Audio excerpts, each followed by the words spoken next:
The Epstein files. One conspiracy after the next. The president speaks. The mayor of New York speaks. And Cuomo is back in the race. Oh, I got a lot to say about this stuff. And I'm still on vacation. The Stephen A. Smith Show in the house. Let's roll.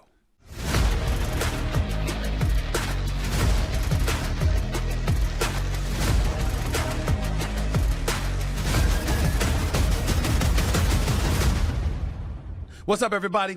Welcome to the special edition of the Stephen A. Smith Show, coming at you as I love to do every chance I get. I know I'm on vacation. I know you haven't seen me in a while. I know you don't want to admit it, but you miss me. But I miss you, too, and I had to speak on so many issues, so let's get right to it, okay? We're going to start off with the Epstein files, because everybody's talking about the Epstein files, okay? Ladies and gentlemen, President Donald Trump appears to be facing widespread backlash from MAGA supporters, that is, after defending his administration's review of the Jeffrey Epstein files and downplaying his supporters' distrust in the process. A memo released by the Justice Department and the FBI last week said they found no evidence that disgraced financier and convicted sex offender Epstein blackmailed powerful people or kept a client list, end quote. The memo reiterated that he died by suicide in his prison cell in 2019. Trump posted a lengthy message on Truth Social over the weekend that read, in part, "What's going on with my boys?" and in some cases, gals.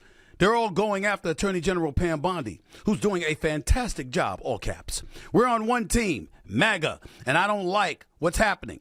We have a perfect administration, that's also capitalized. The talk of the world, that's also capitalized. And selfish people are trying to hurt it, all over a guy who never dies, Jeffrey Epstein. For years, it's Epstein over and over again.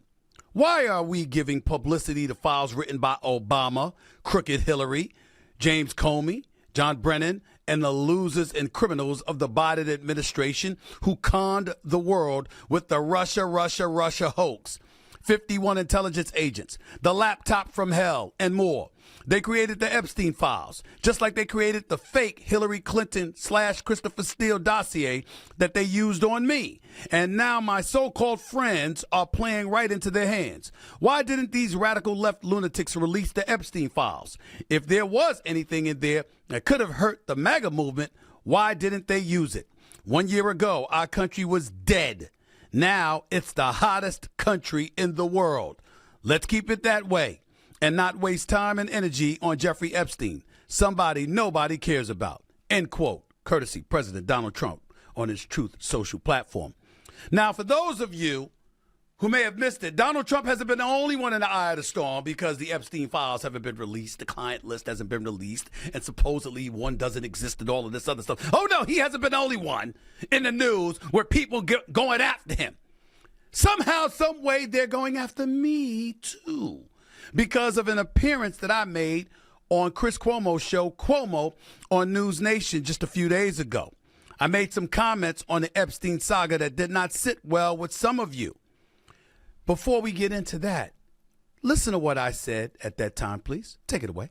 I'm just looking at if you're a Republican, if you're the GOP, I mean, the big, beautiful bill was just passed. Even though the deficit is going to escalate from $3.3 trillion to over $5 trillion, assuming you believe the Congressional Budget Office and all of this other stuff. I mean, with all of these things that's going on, with the 2017 tax cuts reserved, with so much stuff that's going on that the left didn't want to happen, that you on the right said you wanted to happen, with the borders being closed, supposedly that being handled, with migrants being escorted out of this country in droves, according to you, and what you wanted, you're in an uproar off the Epstein list? That's all you've got? It's really, really surprising that this matters. Of course, I think there's a list, but I don't know. I suspect, but I have no knowledge, nor do I care. It's Friday night. I'm getting ready to go out and enjoy myself. I'm getting ready to have a nice weekend. I can give a damn about the Epstein client list. It has no effect on me whatsoever. I have a life. I don't understand for the life of me why this matters so much to these. I'm talking about people losing. They're crying on camera. They're talking about resignations. They're pissed off about everything. I'm like, really? With all the stuff going on in this country, with all the power that you possess because of the cachet and the influence you have because of your connection to this administration, That's why you upset at Trump. I didn't blame Trump one bit for looking at them and saying, really? That really matters to you? That's really that important? Now, maybe he had a different reason for saying it, trying to be evasive or whatever. I don't know. But I do know this. In the grand scheme of things, it ain't going to affect the lives of over 200 to 300 million Americans. No. I think we'll be just fine without knowing whether or not there was really a client list. I think we'll be okay. It's unbelievable that this is a big deal to me. It really is. Needless to say, everybody, people coming at me, and I mean, you should see some of these tweets that I've seen on X and other places. One guy writes them, Joel Ellenwood writes, while we are at it, fuck Stephen A. Smith. 2. That's what he said. Ouch. Violence to language. Language. Come on. Somebody else writes, quote, I don't care about pedophiles. End quote. Is a hill Stephen A. Smith needs to die on alone. Don't put that out on the rest of us. I don't care about pedophiles. That's how y'all took that? Really? Really? That's what we're doing? We're not taking into account what I was really trying to say? I'm not talking about rapists and pedophiles. Of course, any of them that we can identify, we want them. We want their asses in jail, without question. What I was saying and what I was lamenting or ridiculing was the MAGA right who suddenly turned against Trump because you don't have a client list. So if the war between Ukraine and Russia gets settled, if the Israeli-Hamas conflict gets settled, if the tariffs work to our advantage and the economy is flourishing, the borders have been closed, and we see mass deportations, which millions upon millions of Americans, by the way, are against. But some of you, particularly those with the MAGA right, certainly are not against. If he's done all of these things, what I was saying is you're trying to tell me that because the Epstein client list hasn't been released or hasn't been revealed, that is a reason for you to turn against him and not be somebody who would support him? Are we really supposed to believe that? Are we really supposed to believe that everything that has to do with you lending your support to Donald Trump as a member of the MAGA right had something to do or everything to do with the Epstein client list? Really? That's what I was saying. I in no way mean to give the indication that it's okay for a rapist to be running loose, that a pedophile should be running loose. I'm the dude that believes their asses should be under the jail. That's how despicable I think those human beings are. And any one of them you can get, go get them. But it was 2 points that I was making, which that wasn't one of them. One was what I just said. Are you really going to act like you didn't want or you would not have supported Donald Trump if it wasn't for the Epstein list? That all those other issues that I brought up would have fallen to the wayside and you would have went and voted for Kamala Harris? Is that what you're trying to tell people? That's one point that I was trying to make. That's one point.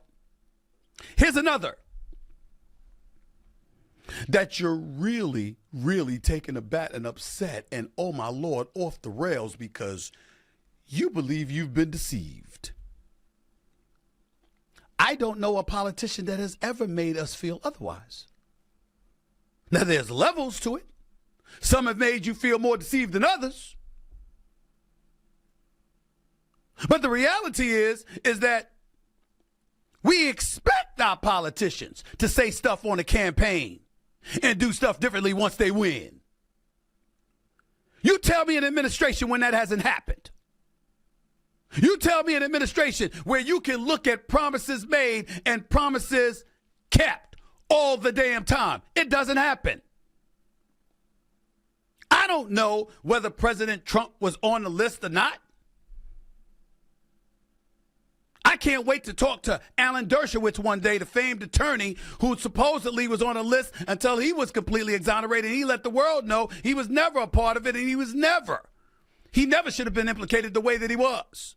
But even he was on the record saying there really isn't a client list. You don't believe me? Listen up. Here he is. There is no client list. There never has been a client list. A client list suggests that Jeffrey Epstein made a list of people to whom he trafficked women. What there is is a redacted FBI affidavit from accusers. There are several of them, from accusers that accuse Jeffrey, that accuse various people of having improper sex.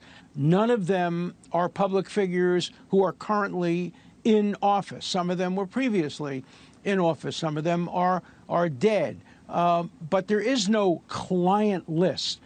Pam Bondi and the Justice Department and Donald Trump are not responsible for that. I don't know of any information that they could disclose that they haven't disclosed. Now, maybe there is some, but I'm simply not aware of it. And so I think it's important to place the blame where the blame deserves to be placed. So there you heard him. Are we going to really sit back here and act like we're surprised that we're in shock and awe and, oh, my Lord, the world must come to an end because we thought and we have been deceived? Really? With a politician? Let's take the position, since he is the president of the United States and we don't know the facts, all we can go by is what we've heard thus far. Supposedly there was a list. Pam Bondi gave us an indication that there was a list. Kash Patel, head of the FBI, he gave us an indication that there was a list long before he was in that position because he was talking about how the FBI had the list before he became the head of the FBI. So he knew they had the list when he wasn't the head of the FBI. But now that he is the head of the FBI, there's no list to speak of. Dan Bongino, noted conservative host and podcaster, that's now the deputy director of the FBI. People are talking about how he's contemplating resigning because he's so appalled at the administration's handling of the Epstein files. Okay. Have you seen it? Have you seen the files? And if you've seen the files and you think they should be released and they haven't been released, then you have a point. If you haven't seen the files, then that means you don't know. You're going to give up the deputy director of the FBI's position for the United States of America because you suspect that they may have information? We're not in a position to say, do I believe there's an Epstein file? You're damn right I do. A client list I'm talking about. Do I believe that? Absolutely. Do I believe, like Dershowitz said, that it may consist of former politicians, some dead, some still alive, and other noted figures? You know that deep state everybody alludes to? And for those of you who don't understand what the deep state is, you're talking about influential individuals who are unelected, influencing and directly affecting our government. That's what they're talking about when they're talking about the deep state. Do I believe there's a client list that consists of some of those people? Of course I do. You know what else I believe? You remember when we talked about the assassinations of people? It could be Malcolm X. It could be Dr. Martin Luther King. It could be others. Excuse me. Do you suspect and do you believe that somehow, some way, no matter who pulled the trigger, that somehow, some way the government had something to do with it? Whether it's the FBI, CIA, or anybody else? You're damn right. A lot of people do. With proof. So if you don't have it, you have to move on and you have to move forward. You can't stop in your tracks and act like that's the end of the world. That's what I was saying. That's what I was pointing to. See, y'all try to go the route of individuals who don't articulate things the way that you want them to and don't say and highlight and emphasize what you want them to emphasize, that you got to go to the third rail. Oh, my goodness. So you ain't had no problems with rapists being in the streets. I have 2 daughters. You know what I would do to somebody that did something like that to my child? Even when they're not a child anymore. Do you know what I would do? Because, see, I ain't going to prison for nobody. But I'll go to the grave for my daughters. I'll go to the grave. Because you don't have to kill me. Because I'm going to do something to somebody if something like that ever happened to my child. As is the case with most of you. For your loved ones, especially the men out there. Your wife, your girl, your mother, your sisters, your daughters. Somebody harmed them, what you going to do? Most decent, God-fearing individuals in this world would never, on their worst day, condone, support, tacitly, directly, or otherwise, No way in hell would they support a pedophile, a rapist. Both are heinous. The combination of the two, as far as I'm concerned, damn near warrants death. You don't see anybody feeling sorry for Jeffrey Epstein? You get arrested in July 2019, a month later, you're gone. From an apparent suicide.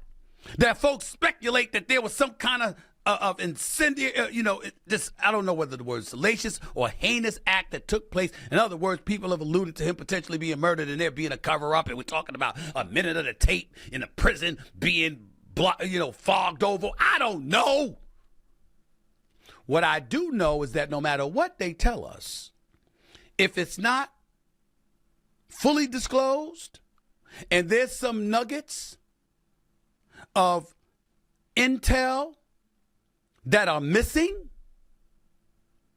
I'm never surprised, because doesn't that always happen when it pertains to our government? Now, I know some of you out there on the right, you're upset because they campaigned on that and they told you during the campaign they were going to have the Epstein files. So you feel deceived. You know what Trump's saying right now? What's the big deal? Look at all the other things that I'm doing. It was an evasive tactic on his part, one could easily argue. Does that mean the rapist are things that we shouldn't want, we are individuals we shouldn't want to know and shouldn't want identified? Of course not. The pedophiles, we shouldn't want to know who they are and to identify them? Of course we should want to know. I'm saying, are you surprised? Are you really, really, really surprised? Did you really, really fall for that? You really, really think that power brokers who deal with power brokers and are about the mindset of making sure to sustain and elevate their power and their prowess is going to dime out people who could potentially harm them? If not for them being directly or indirectly involved in something as heinous as this, at least in a fashion that will affect their power on Capitol Hill and their wallets and beyond, you think that that doesn't play a role in politics in the United States of America? Where the hell have you been? Of course it does. Of course it does.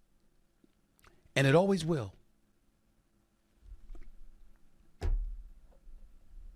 If you find yourself hurt, you're a member of the MAGA right because you feel deceived by Donald Trump, by Pam Bondi, by Kash Patel, or others. You're a constituent. You're a voter. They'll do two things. Say the right things to try to assuage your concerns or say nothing at all. But it always is going to amount to nothing. If indeed there was a client list, because if there are power brokers on that list, they're power brokers for a reason. They have power. The power to influence and dramatically and drastically and detrimentally affect other lives. Possibly the people that have the decision, that have the power to make the decision to reveal a client list, if there is one, which I don't know. And the reason why they get to close their eyes and go to sleep and not worried about it is because they're in the world of politics. And in the world of politics, anything goes. Specifically when it's perceived as being for the greater good. And if you're Trump and you want to remain in power, and if you're Kash Patel and you're Pam Bondi and others and you want to remain in power, in the influential positions that you reside in, and you're Trump especially, and you're thinking about the way things are going for you right now, I'm hearing about those pledges. I ain't seen them come to fruition yet, but we'll see. I see what you've done with the borders. You've kept your promises, Department of Education. We'll get into that later. There are a lot of people that are Trump supporters that are saying promises kept, promises made, promises kept. And they don't believe he's betrayed them at all. And the party certainly ain't going to go against them because they know he can get them unelected in a heartbeat. This is the game. That's what I was alluding to. the game of politics that y'all got caught up in, where you got guys on the air crying and other people talking about resigning and other people talking about, oh, they feel so betrayed and they'll never trust them again and they're going to go, where you going? Where you going? You going to vote for Mamdani? AOC? Jasmine Crockett? I'm talking about members of the right. You going to vote for them? You going to ask Kamala Harris to come back? You going to say you wish she was president? What you going to do? What you going to do? Not a damn thing. But whine about it. I don't blame you. If you firmly believe there's a client list, I don't blame you. I understand. Just stop acting surprised. Stop acting surprised. Like you're so shocked that this happened. Stop the nonsense. You know better. And stop bringing up stuff, rapists and pedophiles, like people are okay with that. None of us are okay with that. No law-abiding citizen, no decent, God-fearing individual is okay with that. Ever. Ever. But we see criminals get away with stuff all the time. Some get caught. A lot don't. That's how it goes. And we move forward. Coming up next, the mayor's race in the city of New York is heating up. And I can't wait to get into that. Andrew Cuomo, Zohran Mamdani, and of course, incumbent Eric Adams. All of them are making noise these days. And I got one of them right here up with me next. The mayor of New York City, Mr. Eric Adams. He's right here, coming up next, right here with Stephen A. Smith on the Stephen A. Smith Show. Back with more in a minute. Welcome back to the Stephen A. Smith Show. Time to get started with the race for the mayor's position in New York City. That's where former New York Governor Andrew Cuomo officially announced he will stay in the race for New York City mayor as an independent. He did this in a video released Monday afternoon. Here's what he had to say. Unless you've been living under a rock, you probably know that the Democratic primary did not go the way I had hoped. To the 440,000 New Yorkers who voted for me, a sincere thank you. Thank you for believing in me, in my agenda, and in my experience. And I am truly sorry that I let you down. But as my grandfather used to say, when you get knocked down, learn the lesson and pick yourself back up and get in the game. And that is what I'm going to do. The fight to save our city isn't over. Only 13% of New Yorkers voted in the June primary. The general election is in November, and I am in it to win it. My opponent, Mr. Mamdani, offers slick slogans, but no real solutions. We need a city with lower rent, safer streets, where buying your first home is once again possible, where childcare won't bankrupt you. That's the New York City we know. That's the one that is still possible. You haven't given up on it, and you deserve a mayor with the experience and ideas to make it happen again, and the guts to take on anyone who stands in the way. Every day I'm going to be hitting the streets, meeting you where you are, to hear the good and the bad, problems and solutions. Because for the next few months, it's my responsibility to earn your vote. So let's do this. I'll see you out there. Cuomo vowed to stand down if he doesn't lead the other candidates by mid-September. Quote, I have accepted the proposal put forth by former Governor David Paterson and candidate Jim Walden that in mid-September we will determine which candidate is strongest against Mamdani, and all other candidates will stand down rather than act as spoilers and guarantee Mamdani's election. So Cuomo now finds himself in a four-man race, ladies and gentlemen, with current Mayor Eric Adams, also running as an independent Democratic nominee, Zohran Mamdani, and GOP nominee, Curtis Sliwa. Adams and Sliwa have not agreed to the proposal Cuomo referred to. Let's get a couple of things out of the way first. To Andrew Cuomo, listen, he's a three-term governor. When he talks about experience and getting things done and knowing what the hell he's doing, nobody can argue with that. Because the fact of the matter is, if it wasn't for the controversy that he was embroiled in, okay, the reality is that he would have been a fourth-term governor. New Yorkers didn't have a problem with Cuomo. They were going to put him back in office.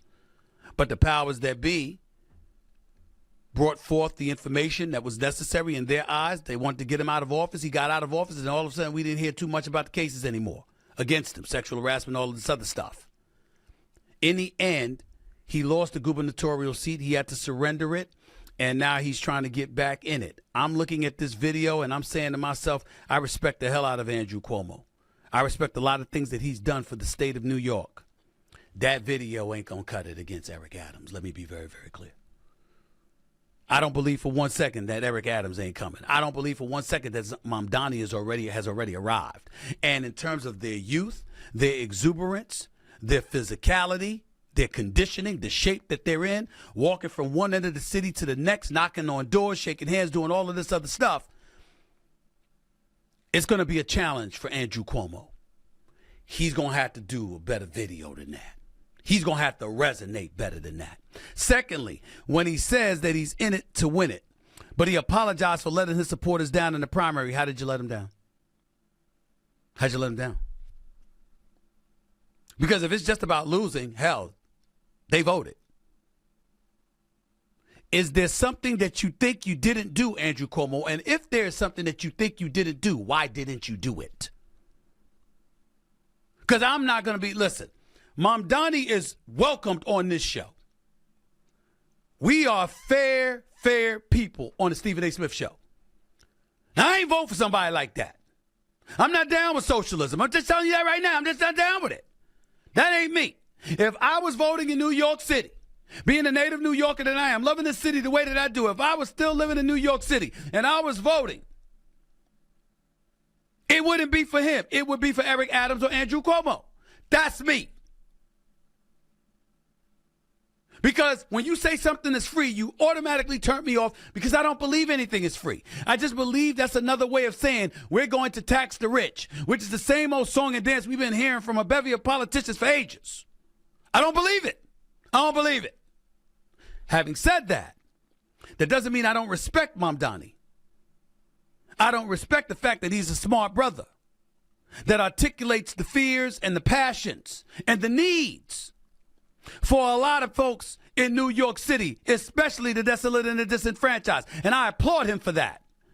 I'm not knocking his aspiration. I'm knocking its practicality and how reasonable and practical is it that he's going to get stuff like that done. Free childcare, free buses, government-run grocery stores, tax the rich, tax the rich, tax the rich. Really? You think that's going to work? I don't think it's going to work. I don't think he's going to pull that off. That's where I stand with it. And then I'm forced to think about Mayor Adams. Because when I think about Mayor Adams, okay, I have to pay attention to something. Did y'all see that Mayor Adams was endorsed by some real estate mogul? They threw their money behind Mayor Eric Adams. You got to remember, with Mamdani, he's a 33-year-old socialist. All right, so we're talking about him and possibly the incumbent mayor of New York City going at it with one another. Mark Holliday, CEO of SL Green, a New York-based real estate investment trust, is hosting a fundraiser for Eric Adams. This is the kind of stuff that they're talking about right now. And Mayor Adams is letting you know, listen, case against me, the corruption case against me is over. Department of Justice tried to encourage Southern State of New York to drop the case. Federal judge stepped in, and they tried to do it without prejudice so they could come back and revisit it if Eric Adams didn't, quote unquote, do what they say, meaning the Trump administration when it came to the immigration policy that they were trying to push forward. Then a federal judge stepped in and said, no, this is going to be with prejudice. You can't come back and charge him anything because this smacks of a backdoor deal or behind the curtain deal. No, we ain't going for that. There are still people who are suspicious about Adams because of that, and they hold it against him. But I'm not going to speculate beyond that, or I'm not going to even report based on what I've read beyond that, because we're about to have the man on himself. I said to you, we have already extended an invite to Andrew Cuomo to come back on this show. We have extended an invite to Zohran Mamdani to come on this show because we're fair. And I'm going to be just as fair to that man as I would be to anybody else. But the man that answered the call immediately when we called to come on the show is on with us right now. He is the mayor of New York City, the man in the seat that the others are pursuing right now in the city of New York. Mayor Eric Adams is with us right now, right here on the Stephen A. Smith Show. What's going on, my man? How are you, sir? Good. Feeling well and just really blessed. You know, as they say in church, blessed and highly favored. Why are you feeling blessed at this particular moment in time, considering the fact that New Yorkers looked at a guy like Zohran Mamdani beat Andrew Cuomo in the Democratic primaries, obviously, and right now he's favored and he's leading in the polls over Cuomo, over yourself as well. Why would you feel blessed considering those circumstances? You know, I like to use the term "but God." Think about it, where I was 15 months ago and where I am now. You know, you have to count your blessings, and I acknowledge my blessings on what I have accomplished for the city. And what people don't really fully understand, that around 9% of the voters have communicated. We still have 91% who have yet to say what their thoughts are. Over 2.5 million Democrats have not voted. 1 million independents have yet to vote. Several 100,000 Republicans have yet to vote. And this is my opportunity to get my message out. You know, if you were to do an analysis of how I was covered for the last 3.5 years, just look through the papers day by day. Our story has never been told. Now during campaigning, I could use campaign dollars to speak directly to consumers and share what we have done for safety, for affordability, for education. This is an opportunity I'm yearning for. What does it say to you that Mr. Mamdani won that Democratic primary? What does it say to you about New Yorkers and what they're thinking at this particular moment in time? Well, and that's a great question, and we should be extremely careful right now to not take the numerical minority of the voting population as a signature of what New York is saying. I think many people underestimated the concerns that people had in the city, particularly young people. And when you're not hearing how much their lives are getting better, you have a tendency to go with some of the broken promises that are being offered. But now it's an opportunity to have a healthy conversation on exactly how far our city has come. When you think about it, brother, we have more jobs in New York in the city's history. Crime in our streets, which has been important for the city.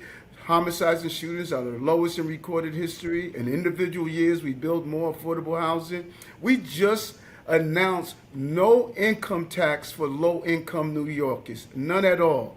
You know, so when I start sharing about the reduced fare Metro cards, paying and reducing the cost of childcare from $220 a week to less than $20 a week. So many people are angry because they're looking at their lives and they don't realize that the benefits have been here in the city because of what we have done. And so I understand how people feel. But you got to remember, Mr. Mayor, that you were talking about how folks, they haven't been hearing this information. They haven't been hearing this stuff.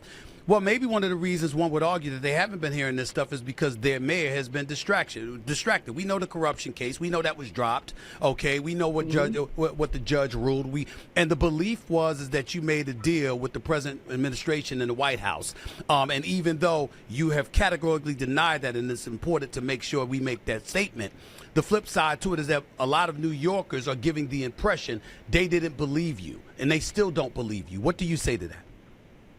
And let's go back for a moment because we have to peel back because Okay. you raised some great points. First, let's deal with the corruption case. Many people did not read the indictment. I was indicted for calling a city agency and asking them to do a building inspection. And if they couldn't do it, let me know and I'll manage the expectation. That's what we do. They connected that to having legroom, additional legroom upgrades on the plane. It was ridiculous when you saw it, and when people read the indictment, they'll see the depth of how this was lawfare at its best. But let's put that to the side. Okay. The fact is that in New York, as the mayor of New York, people said I'm under the president's thumb. Brother, do you know I took the president to court more than any mayor in the country? More than any mayor in the country, I took him to court when I felt that he was doing something that would hurt our city. Now, when I needed the president to look at a multi-billion-dollar project that had 1,500 union jobs, and I went to Washington, D.C., that they put a stop work order on, and I said, Mr. President, we need to have this here. He lifted that stop work order. So what you're seeing from me is consistency. I had a good relationship with President Biden. I brought him to the city. We talked about crime. He spent the day with me. I communicate with presidents as the mayor of the largest city in America. I'm supposed to do that. And so there was no quid pro quo. If you say a lie long enough, it becomes the truth. The reality is, if you look at the day I was in indictment and then look at what we did since I was in indicted, you'll see that we passed the most comprehensive housing reform. You see, we had so many success. So I was not distracted, brother. I stayed focused. And black folks know how to stay focused when they're going through a lot of BS. Well, I'm certainly not accusing you of being distracted. I think the voters were distracted about the news concerning you, and maybe that led to them making some of the decisions that they made in the Democratic primary. And we also got to remember, we have an obligation to keep in mind that the federal judge tossed the case because the judge felt that by tossing the case for good measure, it would disarm the Trump administration from kind of holding something over your head, because when the Department of Justice wanted the case dropped, their mentality was, okay, drop it without prejudice. That way they could come and revisit it in the event that, you know what, after you campaigned in November, whatever the case may be. I'm thinking about all of those things, and that led to you getting a lot of criticism for it. As we reflect on that, how much do you believe that played a role in Mamdani being in the position that he is in right now? Well, let's gotta peel it back, brother. Because we gotta lay this out. Just the beauty of this show. I get an opportunity to lay out some facts.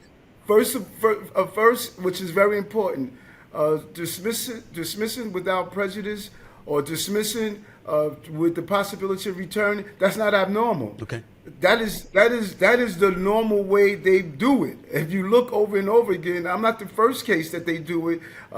That is not abnormal. The judge made his decision, and which I think it was the right decision. That's what my attorney asked for. But the manner in which it was done, and the manner in which the U.S. Attorney Office was proposing, was not abnormal. This was just, we need to be clear, this was not just an Eric Adams specific. And I want to, and Brother Smith, I want to also share something with you that's so important here. The U.S. Attorney Office was the same U.S. Attorney that went after Brian Benjamin, highest ranking African American in the state, brought him up on charges, subsequently dropped the charges, but destroyed his career. They said to themselves, they thought they were sovereign. There's no entity in this country that's sovereign. Everyone must answer to something. So the same power that allowed them to indict me is the same power that the new Justice Department came in and did an evaluation and stated that these charges should not have happened to Mayor Adams. So we have to respect the processes that are in this country. And so when you say that the voters were distracted, I do town halls all the time, Brother Smith, all the time. Not one time does this come up in town halls. People are concerned about housing, safety, families. This has never come up in any of my town hall meetings at all, because they knew I handled my business while I deal with the crises of this city. Well, first things first, I want to applaud you for answering those questions, because I hate having to ask you that, because damn it, it's over, it's the past, and right now I want to get to the present and the future. But I had to ask what I had to ask. So I thank you for indulging me with your patience and letting me ask these questions. Now let's get to the nitty gritty. You departed from the Democrats. You're running as an independent. With all of that being said, why didn't you stay a Democrat? Why didn't you stay in the race as a Democrat? Why didn't you participate in the primaries against a Mamdani and a Cuomo, so we wouldn't have some race where you're third in the polls right now, only eclipsing Curtis Leaworth by 1 percentage point, for crying out loud? Why didn't you stay as a Democrat? So let's peel it back. Okay. First, I'm still a Democrat. Right. The Democratic and our process in New York allows you to stay in your party and run on an independent line. Like Mamdani is going to be on the Working's family line. So I'm still a Democrat. We need to be clear on that. I have not left the Democratic Party. In fact, I like to believe the Democratic Party left working class people for some of the things that are important to working class people.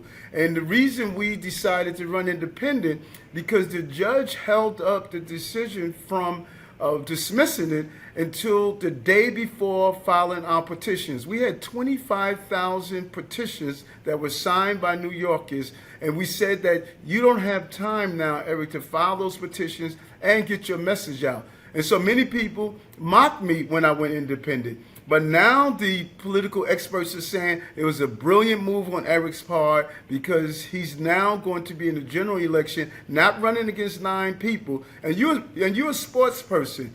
I have the crown. I'm the mayor, so I should be meeting the person who just finished the primary, and I'm excited about it because I'm going to get my story out.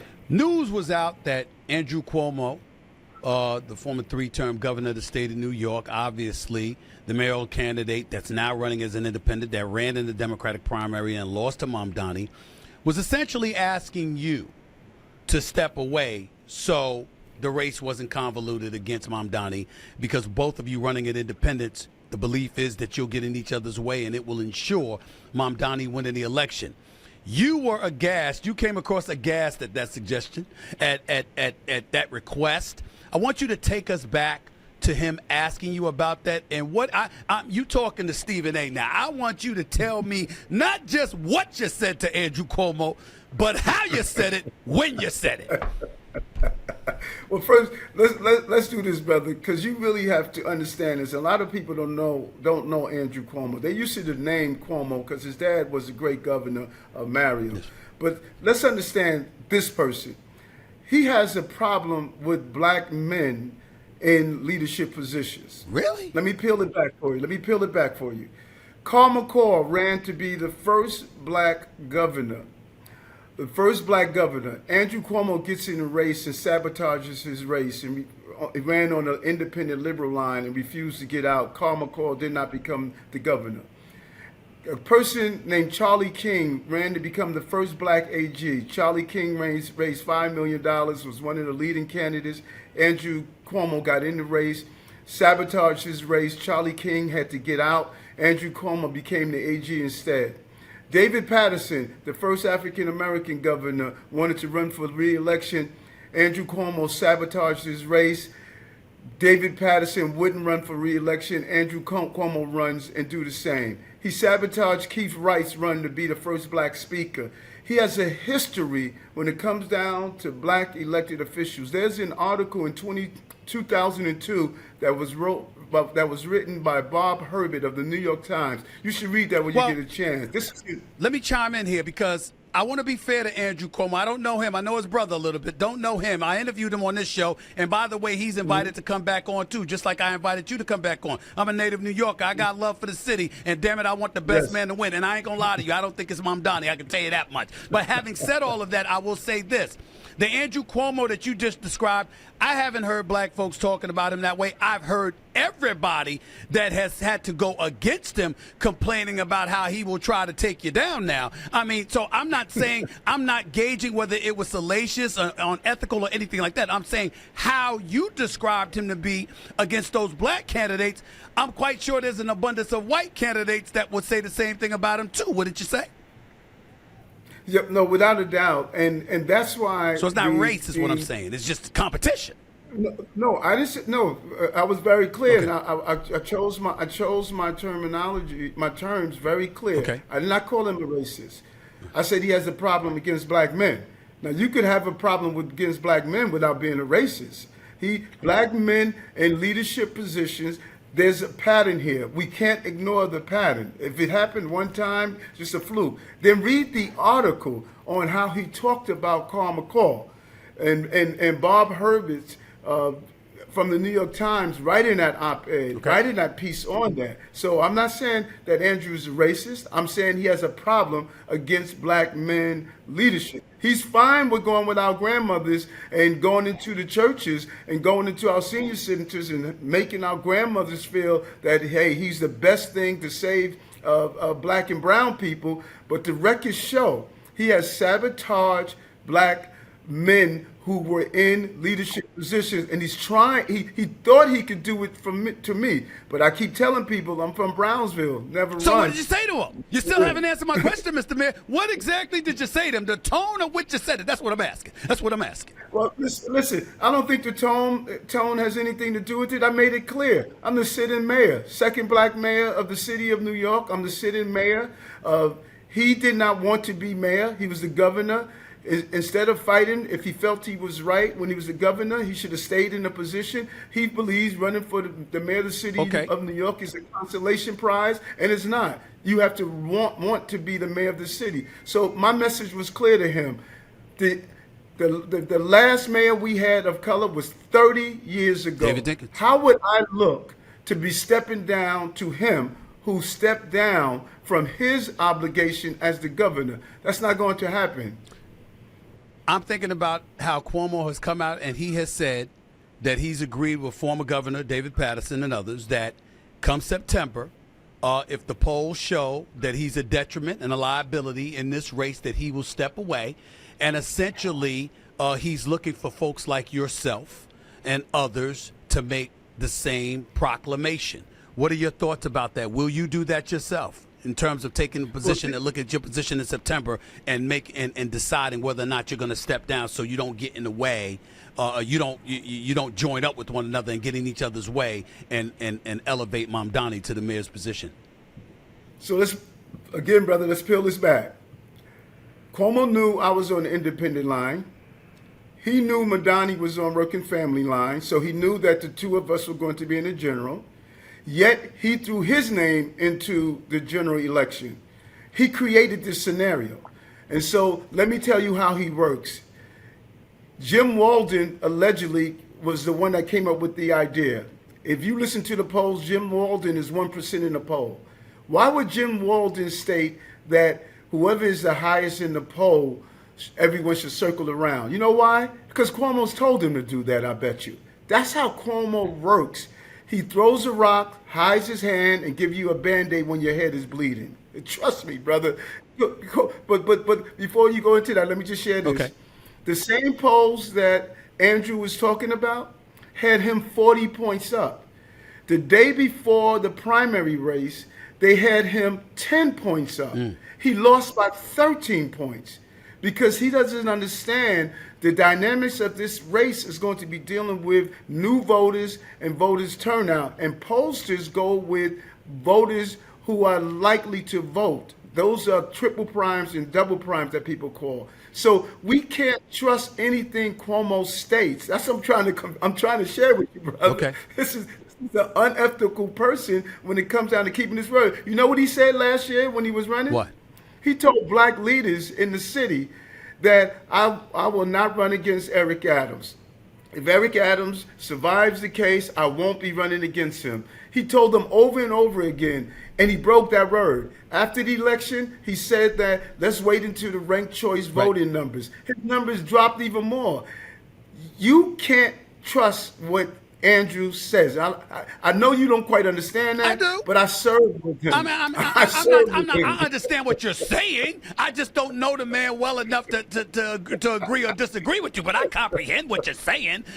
Listen, what are your thoughts about President Trump encouraging and supporting Andrew Cuomo staying in the race? Okay, wait, we can't have it both ways. If he says something kind about me, all of a sudden I'm under his thumb. But if he says something about Andrew, then everything is fine. So listen, brother, I got to stay focused on this race. And whatever people say on what should be done or shouldn't be done, the way I win is stay focused. Do you know I was 13 points behind Andrew Yang, another Andrew? Yes, I was 13 points behind him. I was losing to him among black men. until I got in the street and talked to people one on one. So being behind is nothing new to me. I mean, that's my life story, man. I'm a young man, grew up dyslexic, being behind. I'm a young man that went through terrible times living in poverty. I know what it is to be behind and struggle. Last question for you. Yes. If you, assuming that you're going to be the nominee as an independent going up against Mamdani, what would you tell New Yorkers to expect from you compared to what they would need to expect from him if he was their mayor instead of you? How would you answer that question? Well, a great question. First thing I have to do is to show what we have done and finally allow people to see by direct-to-consumer communications on what we have done. That's number one. And then we're going to show them how we're going to continue to make the city safe. We're going to continue to build housing, which is the top amount of a person's income like we've been doing. There's an inventory issue. We've been breaking records on that. We're going to show how we're going to include an environment like we're doing with universal after-school program. We're moving towards universal child care. We're going to show how we're going to build on our success of what we've done for working class people in the city. Everything from union contracts, 98% of them we've settled. We are going to continue to show that this city is moving in the right direction and this is going to be a safe place to raise healthy children and families. No broken promises. I'm not saying things that I could do that I can't do, but very clear and honest to New Yorkers on how we're going to continue the success that we witnessed. I appreciate that answer, but that talks about you. What about Mamdani if he would have won? Tell New Yorkers what they would have to look forward to if he was their mayor. Well, I'm sorry, I misunderstand your question. But think about it. I think that this election is going to be a clear contrast. Mamdani wants to empty Rikers Island. 7,400 of our most dangerous inmates are going to be released back into the communities that they victimized. Mamdani wants to do government-run grocery stores. It's going to devastate my independent black and brown and other immigrant grocery stores that we have in the cities. Mamdani believes that there should be no increase in rent in small property owners. That sounds nice on paper, but in fact, we saw this in the 70s, in the 80s, when the rent rolls could not keep up with the repairs of the building, and we saw building conditions go into a deplorable state. And so there's a lot that he is promising without a full understanding of government, how they're going to have long-term ramifications in the city. And we need to be aware of that. We can't go backwards. We have done too much in the city to move us forward to even think about going backwards. I give you this much, Mr. Mayor. Between you, Cuomo, and Mamdani, this might be the most interesting race in America right now. I mean, over the next few months. I mean, you like the camera, you like the spotlight, you ain't shy about speaking your mind and spewing out what you have done for the greatest city in America, New York City. I hear you loud and clear, and I'm going to keep my eyes on it, and I'm pretty sure this is not going to be the last time that you're going to be on this show. I appreciate your time, my man. Thank you so much, and I'm looking forward to having you on as we draw closer to the election. Thank you. Take care. Thanks for giving me an opportunity. It's going to get interesting. I mean what I say. I'm watching this race because did you see how Eric Adams came at Andrew Cuomo? He seemed more passionate about going against Andrew Cuomo than he was about going against Mamdani. And Mamdani's the one that won the primaries. And when he said what he said, no, he didn't say racism or anything like that. And I didn't use the word racism. I'm just saying, you said you had a problem with black men being leaders. That's what he alluded to. You know what people going to think when they hear that? So, yes, ladies and gentlemen, it's about to get very, very, very interesting. Stay tuned to the mayor's race for the city of New York. It's going to get very, very interesting, to say the least. Trump, Epstein, ladies and gentlemen, I don't mean move on, like don't care. Anytime there's heinous individuals out there molesting, raping, being pedophiles towards young girls, no. We want those folks in jail. We want those folks off the streets. I'm talking the politics anytime there are power brokers that directly can impact Capitol Hill, to know there's some list out there that ultimately is not revealed, don't be surprised. That's how it goes. I mean, black folks ain't the only one that always thought about conspiracy theories. Every time something's going on with this government, it could be the Kennedy assassination, Robert Kennedy being killed, Dr. Martin Luther King being killed, Malcolm X being killed. We always suspect it goes deeper than meets the eye. We always suspect it. If it involves law enforcement, it involves our government. FBI, CIA, all that stuff.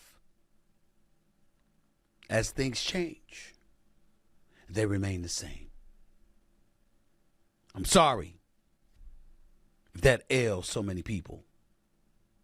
That's what I meant when I said, this Friday night I'm going out. I'm going to live my life.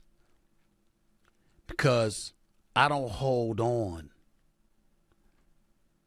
to anything that involves the government and their promises. You shouldn't have either. You'd be annoyed, disgusted, and all that stuff, yes. But it wouldn't be to this degree. That's just my thought. That's all I was trying to say. Nothing more. Nothing more. I'm going to go back on vacation. I will holler at y'all the next time an elected official or an aspiring elected official or somebody in between that's just as newsworthy wants to talk to your boy. And again, I repeat, Mr. Zohran Mamdani and Andrew Cuomo are welcomed on this show, just like Eric Adams was. It's not a problem at all. It's not a problem. Until next time, ladies and gentlemen, Stephen A. signing off. Peace and love. Be safe. God bless.